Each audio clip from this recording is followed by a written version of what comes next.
اللهم صل وسلم وبارك على سيدنا محمد. أكلة النهاردة بسلة بالجزر والصوابع اللي كنا عاملينها مع الكبيبة ورز معمر. هنبدأ نجهز. حطيت الحلة على النار، هنزل فيها بشوية زيت.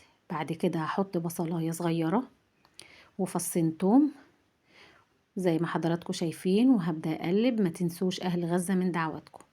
هقلب ريحتهم تطلع. هنزل بالبسلة مفرزاها. المفروض ان انا علشان اطبخ البسلة المتفرزة بطلعها من الفريزر اشتغل فيها على طول عشان فايدتها ما تروحش منها. خلاص كده هحط فلفل اسمر، وبعدين هحط شوية ملح، وبعد كده هحط الطماطم. دي الصوابع الاول اللي كنت عاملاها، هنزل بالصوابع وبعدين الطماطم اللي مضروبة في الخلاط وهحطها على النار وهسيبها مع نفسها. جهز الرز المعمر. ده كيلو رز معمر. حتة زبدة زي ما حضراتكم شايفين، شوية زيت، معلقة ملح، معلقة سكر، وهنزل عليهم بمعلقة قشطة كبيرة. وبعد كده هنزل بالحليب وهسخنه على النار، وهاخده واروح اوديه على الفرن ولعته.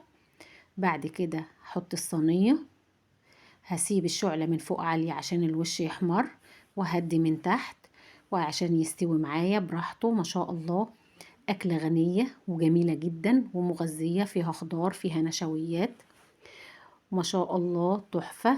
ولونه جميل زي ما حضراتكم شايفين. ما تنسوناش في اللايك والشير والاشتراك. أشوفكم على خير إن شاء الله، والسلام عليكم ورحمة الله وبركاته.